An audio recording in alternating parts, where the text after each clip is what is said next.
مرتبہ سورہ الحمد اور 3 مرتبہ سورہ توحید کی تلاوت فرما کر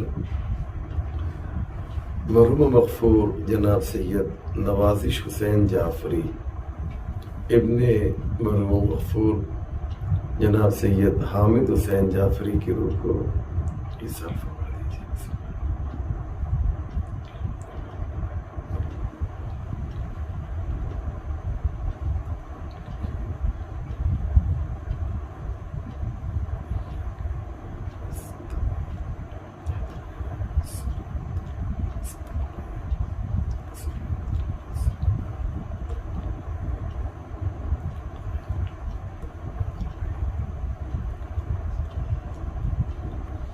لا حول ولا قوة إلا بالله العلي العظيم حسبنا الله ونعم الوكيل نعم المولى ونعم النصير أعوذ بالله من الشيطان اللعين الرجيم بسم الله الرحمن الرحيم الحمد لله رب العالمين والصلاة والسلام والتحية والإكرام على سيد الأنبياء والمرسلين مولانا أبي القاسم محمد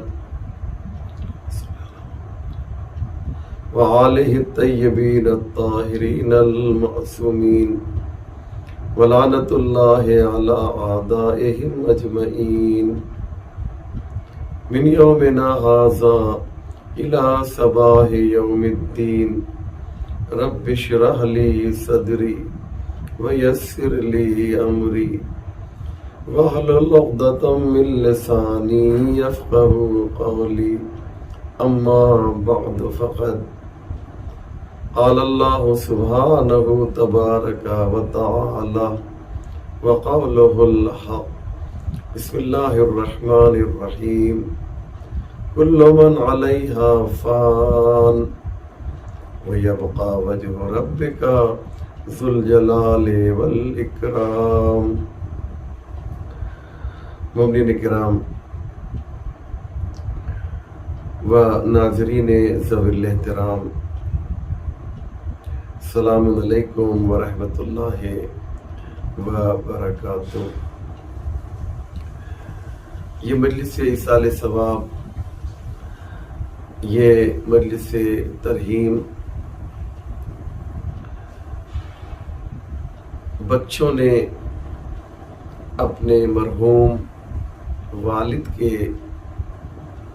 لیے برگزار کی ہے۔ پروردگار عالم سے دعا ہے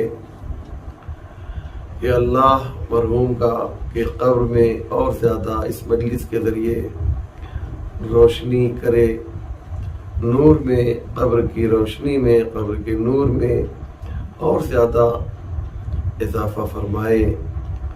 ان کی روح شاد ہے اور زیادہ اس مجلس کے طفیل میں ان کی روح کو شاد کرے اور ان کے پسماندگان کو اس غم کے سہنے کی طاقت و قوت عنایت فرمائے۔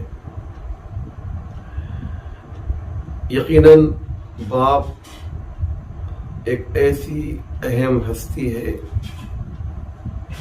ایک ایسا پلر ہے فیملی کے لیے کہ اگر باپ نہ رہے تو فیملی کے اوپر بہت بڑا اثر پڑتا ہے، معنوی اثر پڑتا ہے۔ یہ وہی لوگ بہتر سمجھتے ہیں کہ جن کا باپ دنیا سے گزر جاتا ہے۔ جس طریقے سے اسلام میں ماں کی اہمیت ہے، اسی طرح سے باپ بھی اسلام میں بہت زیادہ محترم ہے۔ البتہ یہ ایک حقیقت ہے کہ جب ماں اور باپ میں کمپیئر کیا جاتا ہے تو جو احادیث ہیں، جو واقعات ہیں، جو روایات ہیں، اس سے یہ معلوم ہوتا ہے کہ باپ سے زیادہ درجہ ماں کا ہے۔ لیکن بہت زیادہ باپ اور ماں کے درمیان میں درجے کے اعتبار سے، فضائل کے اعتبار سے گیپ نہیں ہے۔ بہت سے لوگ ماں اور باپ کے درمیان بہت زیادہ گیپ کر دیتے ہیں، یعنی سب کچھ ماں ہی ہے اور باپ کچھ نہیں ہے۔ اس میں کوئی شک نہیں کہ ماں کے پیروں کے نیچے جنت ہوا کرتی ہے، لیکن کسی نے بڑی اچھی بات کہی کہ اگر ماں کے پیر کے نیچے بہشت ہے تو باپ اس بہشت کا دروازہ ہوا کرتا ہے۔ اگر باپ راضی نہیں ہے تو انسان کتنا بھی نیک عمل انجام دے، کتنے بھی اچھے کام کرے، وہ جنت میں جا نہیں سکتا۔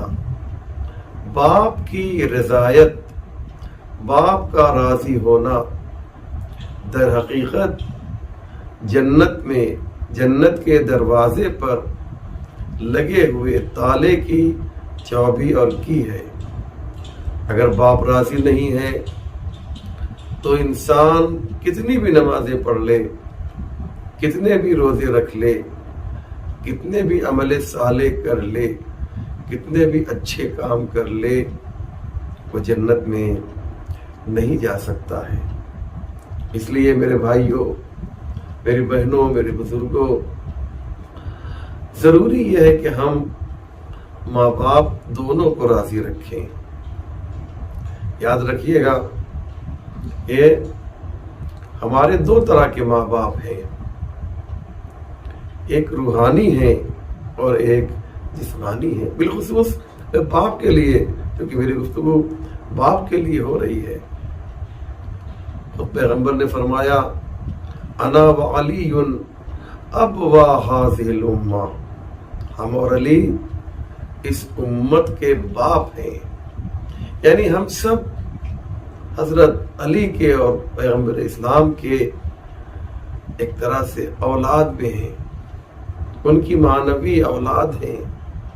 تو جس طریقے سے پیغمبر اسلام کو راضی رکھنا اور مولا کائنات کو راضی رکھنا ہمارے لیے ضروری ہے، بالکل اسی طریقے سے اپنے والد محترم کو بھی ہمیں راضی رکھنا ہوگا۔ ہوتا یہ ہے کہ لوگوں کے یہاں جو جذبات ہیں وہ ماں کے ساتھ زیادہ ہوا کرتے ہیں۔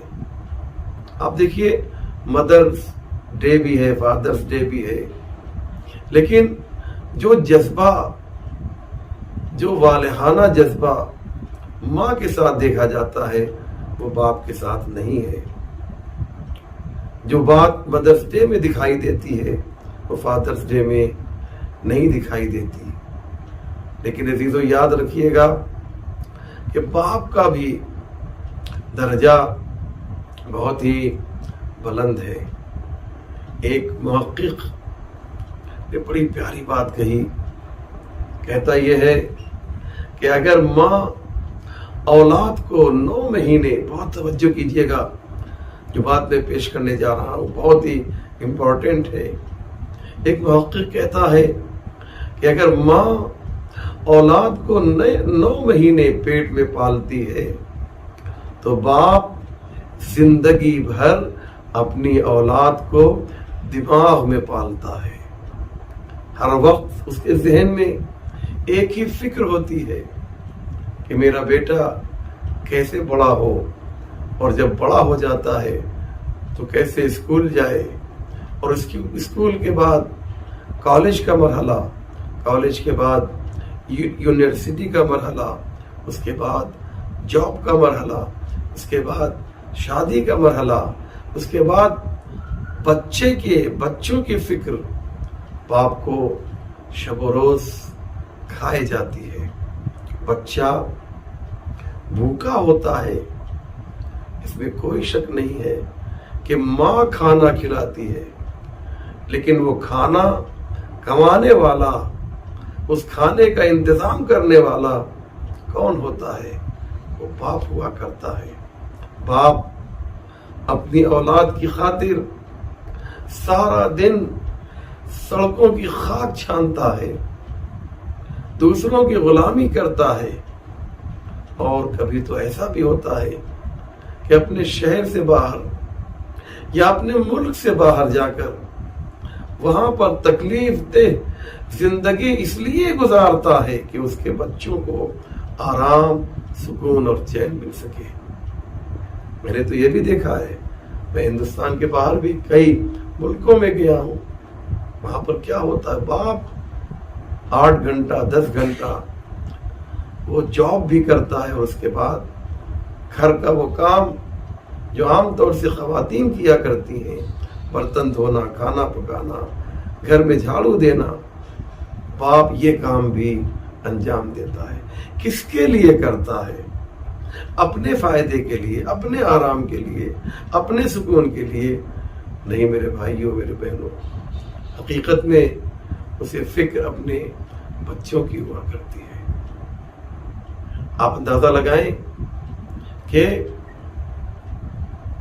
دنیا جو ہے ماں کی عظمت کو سلام کرتی ہے، ہونا چاہیے، ماں تو بہت ہی محترم ہے، لیکن اس کا مطلب یہ نہیں ہے کہ باپ کو اہمیت نہ دی جائے۔ قرآن میں جب آپ دیکھیں گے تو ماں اور باپ دونوں کا تذکرہ ملے گا ایک ساتھ۔ وَقَضَىٰ رَبُّكَ أَن لَّا تَعْبُدُوا إِلَّا إِيَّاهُ وَبِالْوَالِدَيْنِ إِحْسَانًا۔ اللہ نے یہ فیصلہ سنا دیا ہے کہ دیکھو، اللہ کے علاوہ کسی اور کی عبادت نہ کرنا، کسی اور کی ورشپ نہ کرنا، صرف عبادت کے لائق اگر کوئی ذات ہے تو وہ پروردگار کی ذات ہے۔ اب اس کے بعد اللہ نے اپنی عبادت کا جو تذکرہ کیا تو ہونا یہ چاہیے تھا کہ اپنے رسول کی رسالت کا تذکرہ کرتا، لیکن فوراً کہتا ہے وَبِالْوَالِدَيْنِ إِحْسَانًا۔ توحید ونس کی بات جیسے ہی کمپلیٹ ہوئی، فوراً جو ہے کہا وَبِالْوَالِدَيْنِ إِحْسَانًا، اپنے ماں باپ کے ساتھ نیکی کرو، اچھے برتاؤ کرو۔ تو جہاں پر ماں کا تذکرہ ہے وہیں پر باپ کا بھی تذکرہ ہے۔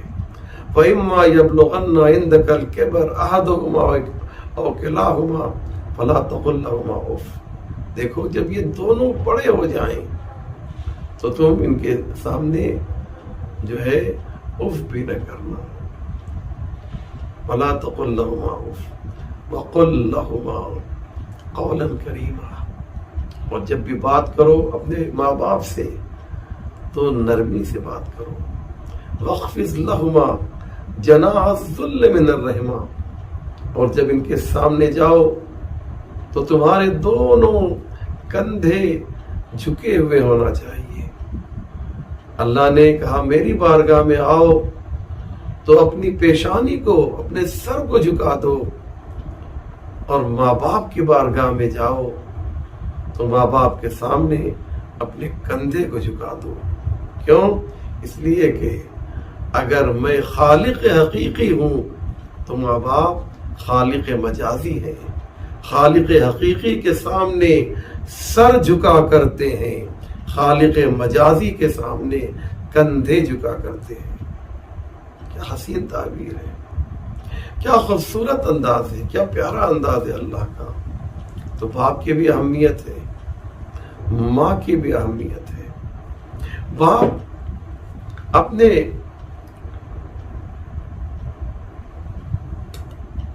بیٹے سے کتنی محبت کرتا ہے، اپنے جسم کا ایک حصہ مانتا ہے، اپنے جسم کا ایک جزء مانتا ہے، پارٹ مانتا ہے۔ باپ کی اہمیت، ایک واقعہ جو بڑا مشہور ہوا، بہت پرانا واقعہ ہے، کئی 100 سال کا، لیکن یہ واقعہ اتنا خوبصورت ہے، اتنا زبردست ہے، جو لوگ مجھے اس وقت سن رہے ہیں اگر اس واقعے کی تہہ میں چلے جائیں، ڈیپ میں اور گہرائی میں اتر جائیں، تو وہ سمجھیں گے کہ باپ کی اہمیت کتنی زیادہ ہے۔ واقعہ سنے عزیزو. میں چاہتا یہ ہوں کہ مرحوم سید نوازش حسین جعفری صاحب کے بچوں کو یہ واقعہ سناؤں اور مرحوم کو خراج عقیدت پیش کروں اسی واقعے کے ذریعے سے. کیا پیارا واقعہ ہے. کہتے ہیں کہ ایک ظالم بادشاہ تھا اور اس کے زمانے میں ایک باپ اور بیٹے تھے. باپ بھی بہت مومن، بیٹا بھی بہت مومن. تو ہوتا ہے نا کہ کبھی کبھی ایمان جرم بن جاتا ہے، کبھی کبھی اچھائیاں جرم بن جایا کرتی ہیں. چنانچہ بادشاہ نے ایک ظلم کرنا چاہا. ان دونوں کو بلایا اور جلاد کو بلانے کے بعد کہا کہ 70 کوڑے ان دونوں کو مارے جائیں، باپ کو بھی اور بیٹے کو بھی. چنانچہ پہلے باپ نے کہا مجھے کوڑے مارے جائیں. جلاد سامنے آیا، اس نے 70 کوڑے باپ کو مارا، 70 کوڑے مارے اور اس کی پیٹھ لہو لہان ہو گئی. لیکن باپ نے ایک آہ بھی نہیں کیا. اس درد کو بہت ہی خاموشی کے ساتھ باپ سہتا رہا. بہت توجہ کیجیے گا عزیزو. ہم سب جانتے ہیں کہ وہ مجلس جو ممبر پہ پڑھی جاتی ہے پبلک کے سامنے، اس کا انداز اور ہوتا ہے، اور یہ جو آن لائن مجلس ہے صرف سامنے ایک کیمرہ مین ہوتا ہے اور کوئی نہیں، اس کا انداز اور ہوتا ہے. سنیں اس واقعے کو یاد رکھیں گے آپ. باپ کوڑا کھاتا رہا، باپ کو تازیانے لگتے رہے، لیکن اس نے آہ بھی نہیں کی. اس کے بعد بیٹے کو سامنے بلایا گیا اور جیسے ہی پہلا کوڑا اس بیٹے کے پشت پہ مارا گیا، پہلا تازیانہ اس بیٹے کو مارا گیا، تو ایک آواز آئی. کس کی آواز؟ بیٹے کی آواز نہیں بلکہ باپ کی آواز آئی. آہ آہ کر کے جو ہے اس نے فریاد کرنا شروع کر دیا. توجہ کر رہے ہیں نا عزیزو. پہلا کوڑا، جب تک 70 کوڑے اس کو مارے گئے باپ کے زبان خاموش تھی، کوئی آواز نہیں تھی. لیکن جب پہلا کوڑا اس کو پڑا، اس کے بیٹے کو پڑا، تو باپ نے آہ کرنا شروع کیا. وہیں پر بادشاہ نے اسے روک دیا اور کہا پہلے ایک سوال کا جواب دیا جائے. باپ سے کہا یہ بتاؤ کہ جب تک تم کوڑے کھا رہے تھے تم نے کوئی فریاد نہیں کی، لیکن جیسے ہی تمہارے بیٹے کو پہلا کوڑا مارا گیا تم نے آہ کرنا شروع کیا، تم نے فریاد کرنا شروع کر دیا. وجہ کیا ہے؟ کیا پیارا جواب دیا باپ نے. باپ کہتا وجہ یہ ہے کہ یہ جو میرا بیٹا ہے، یہ میرا بیٹا فقط نہیں ہے بلکہ یہ میرا لخت جگر ہے، یہ میرا دل ہے.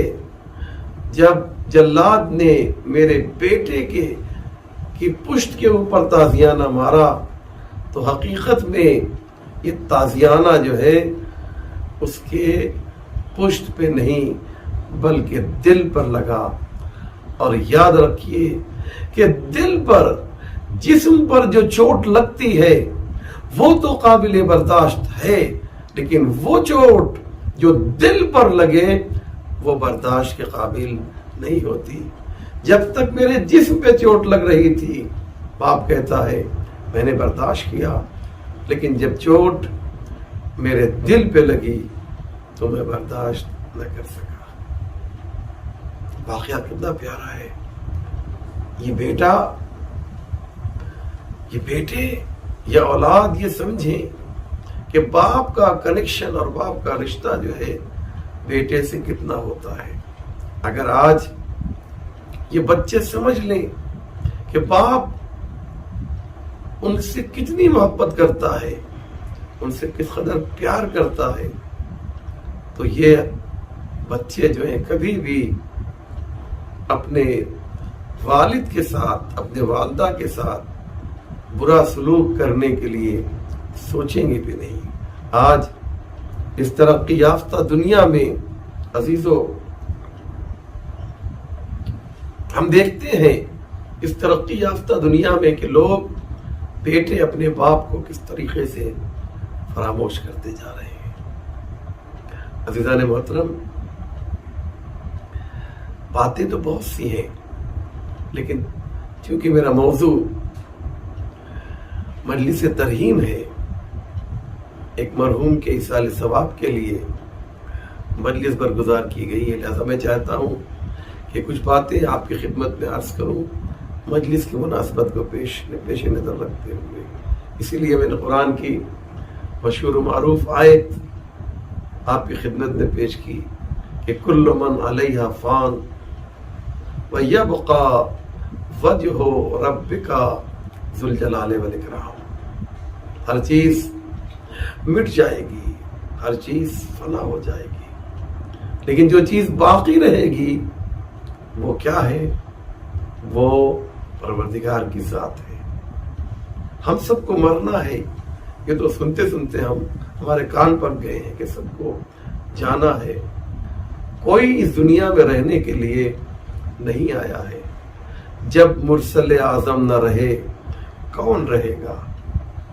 خود قرآن نے بھی کہا میرے نبی انکا میتن وانہم میتون، میرے نبی آپ کو بھی مرنا ہے، آپ کو بھی ملک الموت کا سامنا کرنا ہے، اور آپ کی امت کو بھی، سب کو جانا ہے۔ ہم جو اس دنیا میں آئے ہیں رہنے کے لیے تھوڑی آئے ہیں، بلکہ جانے کے لیے آئے ہیں۔ جب جانے کے لیے آئے ہیں تو ہمیں یہ سوچنا ہوگا کہ ہم یہاں پر کیا کریں۔ آئے ہیں تو کچھ دن کے لیے آئے ہیں تو کرنا کیا ہے؟ انسان کہیں جاتا ہے تو کوئی نہ کوئی گول، کوئی نہ کوئی مقصد تو ہوتا ہے نا۔ ہم یہاں سے ایران گئے، ہم یہاں سے عراق گئے تو کوئی نہ کوئی مقصد تو ہوگا۔ ایران جا رہے ہیں تو امام رضا علیہ السلام کی زیارت کے لیے، کربلا جا رہے ہیں تو حسین مظلوم کی زیارت کے لیے مثلا، تو کوئی نہ کوئی مقصد تو ہوتا ہے۔ اس دنیا میں آئے ہیں تو ہمارا مقصد ہونا چاہیے۔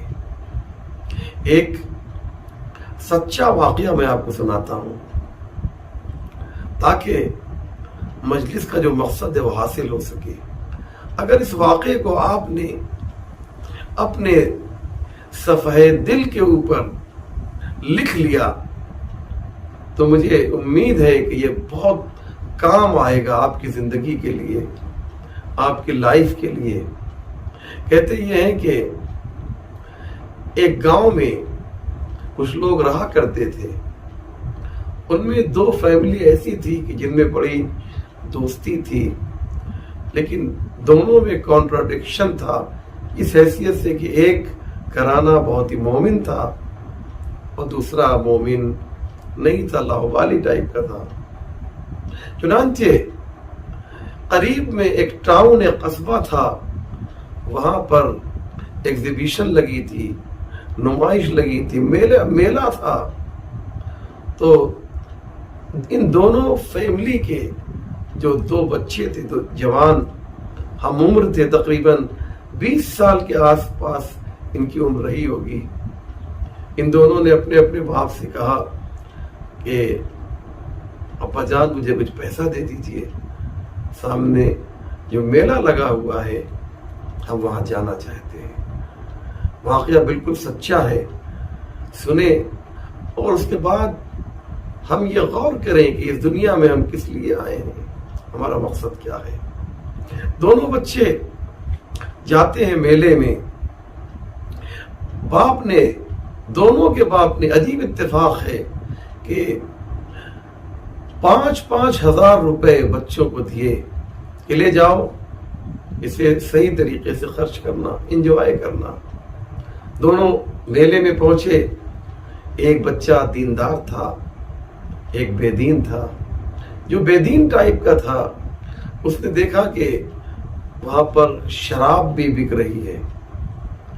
تو جو بے دین ٹائپ کا بچہ تھا اس نے شراب کی دکان کی طرف رخ کیا اور جتنا پی سکتا تھا دل کھول کے موقع ملا ہے نا آج, لہذا کوئی ہے نہیں گھر کا, اس نے جم کے شراب پی اور اپنے دوست سے کہا کہ تم بھی آؤ, تم بھی شراب پی لو. کا نہیں.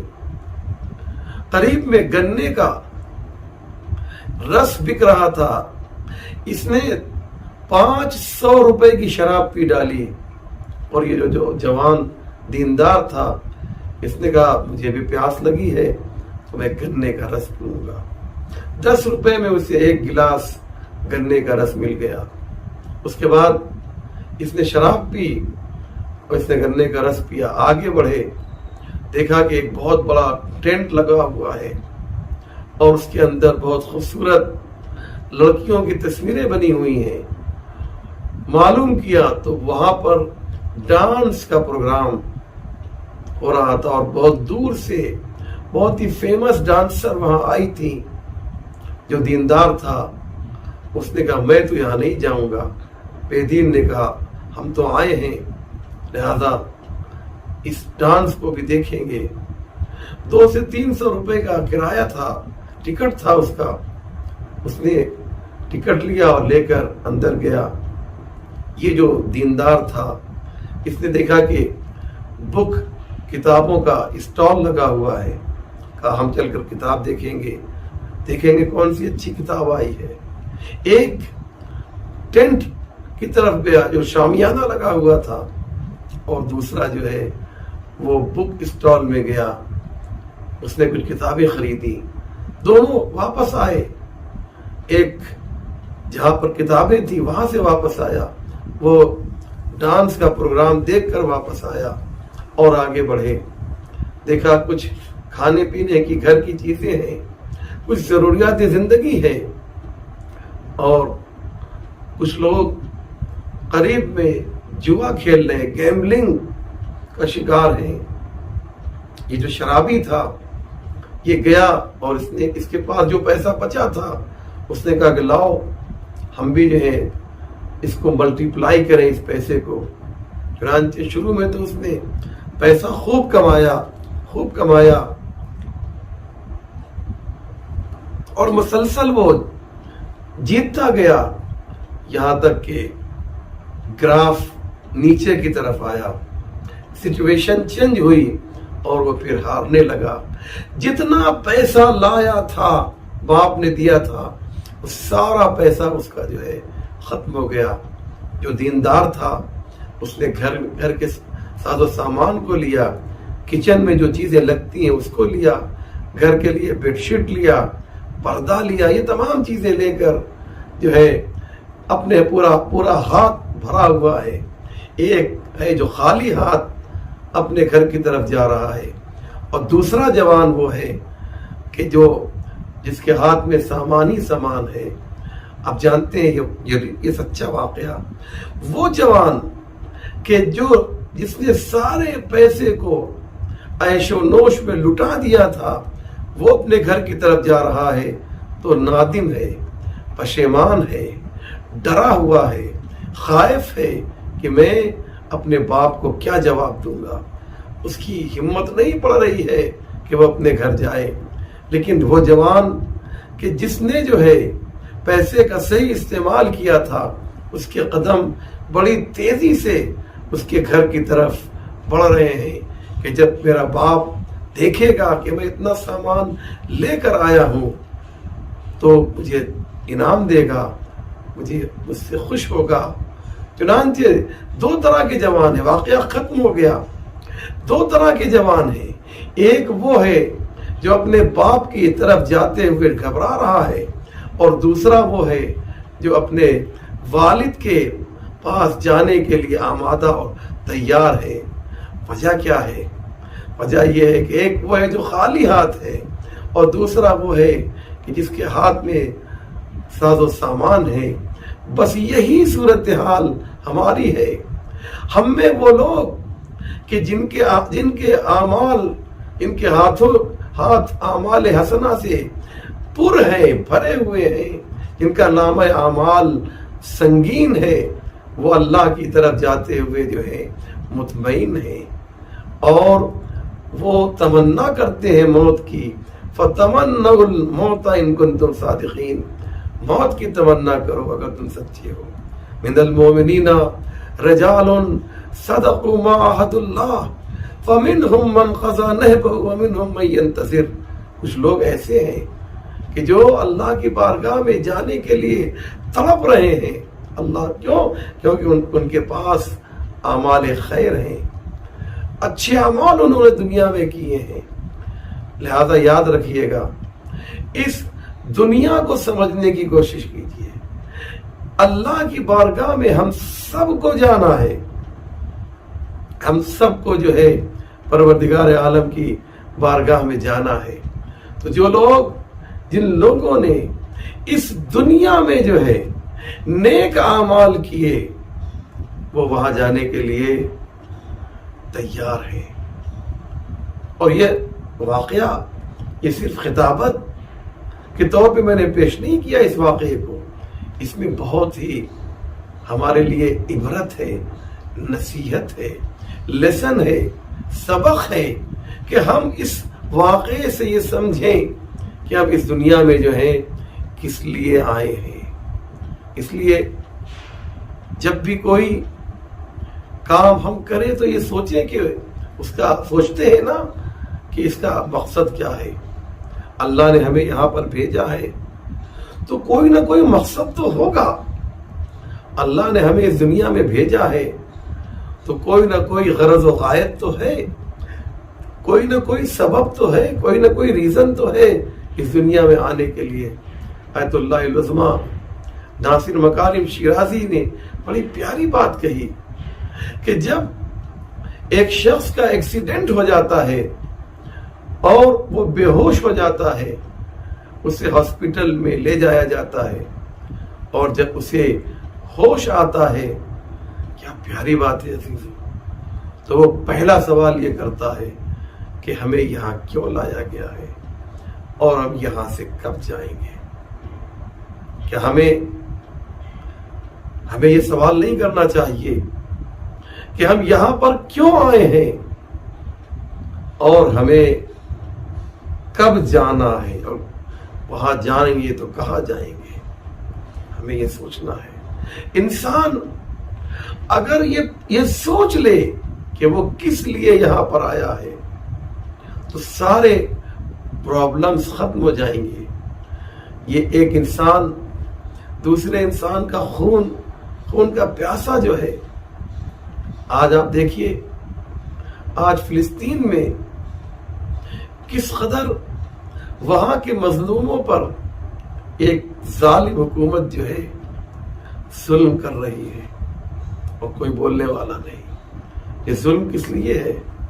یہ اس لیے ظلم ہو رہا ہے کہ ہم کو دنیا کے بعد جو زندگی شروع ہو رہی ہے اس زندگی کے بارے میں معلوم نہیں ہے۔ اگر آپ تھوڑی دیر کے لیے آنکھ بند کر کے اور یہ تصور کریں، یہ سوچیں کہ یہاں کے بعد جو دوسری زندگی شروع ہوگی، وہاں پر اگر ہمارے برے عمل کی بنیاد پر ہمیں کیفر کردار تک پہنچایا گیا، ہم کو عذاب میں مبتلا کیا گیا، تو ہماری صورتحال کیا ہوگی۔ انسان اتنا ہی سوچ لے کہ جب ہم یہاں سے وہاں جائیں گے تو ہمارے اچھے اعمال کی بنیاد پر ہمیں جو ہے وہاں پر ریوارڈ ملے گا، تو انسان واقعاً برے کام کی طرف توجہ نہیں دے گا۔ پھر جو چیز جس کی اہمیت ہے، انسان اسی کو اہمیت دے گا۔ ہماری مائیں اور بہنیں مثلاً کان میں گوشوارہ پہنتی ہیں، ناک میں نتھ پہنتی ہیں۔ میرا سوال ان سے یہ ہے کہ مجھے یہ بتائیں کہ ناک کی زیادہ اہمیت ہے یا ناک کے اندر جو نتھ پہنی جاتی ہے اس کی زیادہ اہمیت ہے. ہمارے مرد وہ مثال کے طور پہ انگلی میں انگوٹھی پہنتے ہیں، تو میرا ان سے سوال یہ ہے کہ انگوٹھی کی زیادہ اہمیت ہے یا انگلی کی زیادہ اہمیت ہے؟ گلے میں جو مائیں اور بہنیں ہار پہنتی ہیں، ہار کی زیادہ اہمیت ہے یا گلے کی زیادہ اہمیت ہے؟ انصاف سے بتائیں کہ اگر ہماری انگلی ہی نہ رہی تو ہم انگوٹھی کہاں پہنیں گے؟ اگر ہماری گردن ہی نہ رہی تو ہم ہار کہاں پہنیں گے؟ اگر ہماری کلائی نہ رہی تو ہم چوڑی کہاں پہنیں گے؟ تو اہمیت جو ہے وہ ناک کی ہے، نتھ کی نہیں ہے. اہمیت کلائی کی ہے، چوڑی کی نہیں ہے. اہمیت گردن کی ہے، گردن بند کی نہیں ہے. دین اسلام یہی کہنے کے لیے آیا ہے، پیغمبر اسلام یہی کہنے کے لیے آئے ہیں کہ جس کی جو اہمیت ہے تمہیں اس کو اہمیت دینا ہے. ایک شخص سائیکل سوار اس سائیکل سے جا رہا ہے اور اس کی سائیکل گرتی ہے، تو جو سمجھدار انسان ہوتا ہے وہ سائیکل سوار کو دیکھتا ہے، سائیکل کو نہیں دیکھتا. وہ یہ نہیں دیکھتا کہ سائیکل کی ہینڈل سلامت ہے یا نہیں ہے، سائیکل کی پیڈل سلامت ہے یا نہیں ہے، سیٹ سلامت ہے یا نہیں. وہ سائیکل کی طرف نہیں دیکھتا بلکہ وہ انسان کی طرف دیکھتا ہے کہ اس کا سر سلامت ہے یا سلامت نہیں ہے، اس کی ہڈیاں محفوظ ہیں یا محفوظ نہیں ہے جو سائیکل سے گرا ہے. تو جس چیز کی اہمیت ہے ہمیں اسے اہمیت دینا ہوگا. جس دن ہمارے ذہن میں یہ بات آ گئی کہ جس چیز کی اہمیت ہے ہمیں اسے اہمیت دینا ہے تو ہم اس دنیا ہی کو جنت بنا لیں گے. پھر یہ ظلم، یہ ایک دوسرے کے خلاف غیبتیں، ایک دوسرے کے خلاف سازشیں، ایک دوسرے کا مال ہڑپ کر لینا، یا وزن کر رہے ہیں تو کم دے رہے ہیں، یا کچھ بیچ رہے ہیں تو اس میں مکسنگ کر رہے ہیں، وغیرہ وغیرہ. ایک لمبی لسٹ ہے. یہ ساری برائیاں ختم ہو جائیں گی اگر ہم یہ سمجھ لیں کہ ان برائیوں کا ہمیں جواب وہاں دینا ہوگا. اور ہمارے ذہن میں اگر یہ بات آ جائے کہ جو ہم اچھائیاں کر رہے ہیں اس کا ہمیں فائدہ ملنے والا ہے، ثواب ملنے والا ہے، تو ہم اچھائیوں کی طرف خود بخود انسپائر ہوں گے اور اسے اختیار کرنے کی کوشش کریں گے. آج کی مجلس کا مقصد بھی یہی ہے کہ اس مجلس کے ذریعے سے ہم خود کو سمجھنے کی کوشش کریں. من عرف نفسہ فقط عرف ربہ. جس نے خود کو پہچان لیا اس نے اپنے رب کو پہچان لیا. معرفت، پہچان، رب کی معرفت ہونی چاہیے. میں نے آپ کا بہت ٹائم لیا کیونکہ یہ مجلس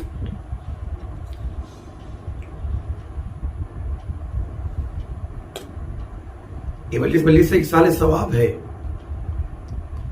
ایک مرحوم کو خراج عقیدت پیش کرنے کے لیے ان کے بچوں نے یہ پروگرام برگزار کیا ہے اور بڑے خلوص کے ساتھ وہ مرحوم کی مجلس برگزار کر رہے ہیں. ایک آنسو ہمارے لیے بہت اہم ہوتا ہے، بہت ہی قیمتی ہوتا ہے. ہاں عزیزو، جس کا باپ دنیا سے رخصت ہوتا ہے ان کے بچوں کو اس بات کا احساس ہوتا ہے. پیغمبر اسلام جب اس دنیا سے رخصت ہو رہے ہیں، آئیے ایک باپ کا تذکرہ کریں، ایک بیٹی کا تذکرہ کریں. ایک بیٹی جس کی خواہش یہ ہے کہ اس کے والد کی مجلس پڑھی جائے. ذرا دیکھیں تو باپ اور بیٹی کا رشتہ کیا ہے؟ مرحوم نوازش صاحب کے بیٹے بھی ہیں، بیٹیاں بھی ہیں، کیا رشتہ ہے بچوں کا باپ سے، بیٹی کا باپ سے، بیٹے کا باپ سے؟ آئیے میں ایک رشتہ آپ کے سامنے پیش کرنا چاہتا ہوں اور مصائب کے لیے، رونے کے لیے کافی ہوگا۔ پیغمبر اسلام بخار کے عالم میں ہے، شدید بخار ہے، آپ کو عالم غش میں ہے، اصحاب مل کر چلے گئے۔ ایک بیٹی ہے جو اپنے باپ کے پاس بیٹھی ہوئی ہے۔ میری مجلس مرحوم کی بیٹی بھی سن رہی ہے۔ ایک سوال میں آپ لوگوں سے کرنا چاہتا ہوں، اگر کسی بیٹی کو یہ معلوم ہو جائے کہ اب اس کا باپ دنیا سے رخصت ہونے والا ہے، بس تھوڑی دیر کا مہمان ہے، تو اس بیٹی پر کیا گزرتی ہوگی، ہم اور آپ یہ سوچ بھی نہیں سکتے ہیں۔ اس بیٹی پر کیا گزرتی ہوگی، اسے یہ معلوم ہے کہ بس اب اس کا باپ دنیا سے رخصت ہونے والا ہے۔ ذرا تصور کریں عزیزو، اور بیٹی فاطمہ زہرا اگر جیسی کوئی بیٹی ہو، اگر فاطمہ زہرا جیسی کسی کی بیٹی ہو اور باپ مرسل اعظم جیسا ہو، تو آپ تصور کر سکتے ہیں عزیزو، فاطمہ زہرا گھر میں بیٹھی ہوئی ہیں اور باپ غش کے عالم میں ہے۔ اتنے میں کوئی دروازہ کھٹکھٹاتا ہے، کوئی دق الباب کرتا ہے، جناب فاطمہ زہرا آواز دیتی ہیں، آنے والے تھوڑی دیر میں آ جانا، میرا بابا غش کے عالم میں ہے، میرا بابا ابھی آرام کر رہا ہے۔ لیکن تھوڑی دیر گزرتی ہے، پھر کوئی دروازہ کھٹکھٹاتا ہے، کوئی نوک کرتا ہے دروازے کو، اندر سے فاطمہ آواز دیتی ہے، میں نے تم سے کہا نا میرا بابا آرام کر رہا ہے، تھوڑی دیر میں آ جانا۔ لیکن عزیزو آنے والا ہے جو ماننے کے لیے تیار نہیں۔ تھوڑی دیر اس نے انتظار تو کیا، لیکن اس کے بعد پھر دروازہ کھٹکھٹایا تو فاطمہ زہرا کے آنکھوں سے آنسو نکل آئے۔ ایک قطرہ آنکھوں سے آپ کے ایک قطرہ جو ہے آنسو کا، فاطمہ زہرا کا آنسو پیغمبر اسلام کے رخسار پہ پڑا۔ پیغمبر نے آنکھیں کھول دی، کہا بیٹی ابھی تو تیرا بابا زندہ ہے، یہ رونے کی وجہ کیا ہے، یہ رونے کا سبب کیا ہے؟ عزیزو آپ سن سکیں گے عزیزو، پیغمبر اسلام نے ایک جملہ کہا کہ بیٹی یہ دروازے پہ جو کھڑا ہوا یہ کوئی اور نہیں ہے، یہ ملک الموت ہے۔ میری بیٹی فاطمہ جب تک تو اجازت نہ دے گی یہ گھر میں اندر نہیں آئے گا۔ ہاں عزادارو، میں کہوں گا یا رسول اللہ آپ نے بجا فرمایا، اس دروازے کا احترام ہے، اس دروازے کی عزت ہے کہ ملک الموت بھی اس دروازے پر آئے تو اجازت لے کر آئے، بغیر اجازت نہ آئے۔ لیکن یا رسول اللہ ابھی کچھ ہی دن گزریں گے کہ یہی دروازہ ہوگا کہ لوگ آگ اور لکڑی لے کر اس دروازے پر آئیں گے اور یہ کہیں گے کہ فاطمہ علی کو گھر سے نکال دو ورنہ اس دروازے میں آگ لگا دیں گے۔ اور یہی ہوا عزیزو کہ ادھر سے آواز آئی فاطمہ علی کو نکالو گھر سے ورنہ گھر میں آگ لگا دیں گے۔ جناب فاطمہ زہرا نے ایک نفسیاتی جملہ کہا کہ شاید ان کا دل پسند جائے، اور کہا میرے اس دروازے میں آگ لگا دو گے جس میں میرے چھوٹے چھوٹے بچے حسن و حسین رہتے ہیں، جس میں چھوٹی چھوٹی بچیاں زینب ام کلثوم رہتی۔ کہا ہمیں اس کی کوئی پرواہ نہیں ہے۔ اور عزادارو یہی ہوا کہ دروازے میں آگ لگائی گئی، جلتا ہوا دروازہ ہے، فاطمہ دروازے کے پیچھے کھڑی ہوئی ہیں، ایک ظالم آگے بڑھتا ہے، دروازے کو اس طریقے سے اپنے پیر سے مارتا ہے کہ جلتا ہوا دروازہ فاطمہ زہرا کے جسم پہ گر جاتا ہے۔ فاطمہ زہرا ایک ہی آواز دیتی ہیں، یا فضت و خزینی، اے فضہ آؤ آؤ میری مدد کرو۔ میری پسلیاں ٹوٹ گئی ہیں، میری محسن کی شہادت واقع ہو گئی ہے، میں ہاتھوں کو جوڑ کر شہزادی سے ایک ہی سوال کرنا چاہتا ہوں کہ شہزادی مجھے اتنا بتا دیجئے کہ جب آپ کے اوپر جلتا ہوا دروازہ گرا تو آپ نے اپنی کنیز کو کیوں پکارا؟ جب بھی کوئی خاتون مصیبتوں میں گرفتار ہوتی ہے تو وہ اپنے باپ کو پکارتی ہے یا اپنے شوہر کو پکارتی ہے۔ فاطمہ زہرا، آپ یہ بتائیے، آپ کا شوہر تو مشکل کشائے دو عالم ہے، اس نے تو نبیوں کی مدد کی ہے، اس نے تو ولیوں کی مدد کی ہے، وہ تو کائنات کی مدد کرتا ہے، وہ تو مشکل کشا ہے۔ آپ نے ایسے ماحول میں فضا کو کیوں پکارا، علی کو کیوں نہیں پکارا؟ عجب نہیں فاطمہ آواز دیں، میں علی کو پکاروں تو کیسے پکاروں؟ دیکھتے نہیں ہو یہ لوگ درانہ میرے گھر میں گھس آئے ہیں اور علی کے گلے میں رسی باندھ کر اس طریقے سے لے جا رہے ہیں جیسے گوسفند اور بکریوں کو لے جایا جاتا ہے۔ میں علی کو پکاروں تو کیسے پکاروں؟ میرا علی خود مشکل میں گرفتار ہے۔ وَسَيَعْلَمُ الَّذِينَ ظَلَمُوا أَيَّ مُنْقَلَبٍ يَنْقَلِبُونَ إِنَّا لِلَّهِ وَإِنَّا إِلَيْهِ رَاجِعُونَ رضا بقضائه وتسليما لأمره اللهم بحق محمد وأنت المحمود وبحق علي وأنت الأعلى وبحق فاطمة وأنت فاطر السماوات والأرض وبحق الحسن وأنت المحسن وبحق الحسين وأنت قديم الإحسان وبحق الأئمة التسعة الطاهرين من ذرية الحسين عليه السلام۔ یا اللہ، تجھے واسطہ ہے محمد والے محمد کا پروردگار، ہمارے اس مختصر مگر اہم اعمال کو قبول فرما۔ جو پریشان حال ہے ان کی پریشانیوں کو دور فرما، جو بیمار ہیں انہیں شفا عنایت فرما۔ جس مرحوم کے لیے مجلس منعقد کی گئی مرحوم مغفور جناب سید نوازش حسین جعفری کو جوار معصومین میں جگہ عنایت فرما، ان کے رشتہ داروں کو، ان کے پسماندگان کو، ان کے بچوں کو، ان کی بچی کو پروردگار اس غم کے سہنے کی طاقت و قوت عنایت فرما۔ ہمارے امام کے ظہور میں تعجیل فرما، ہم سب کو ان کے آوان و انصار میں شمار فرما۔ ربنا تقبل منا انک انت السمیع العلیم۔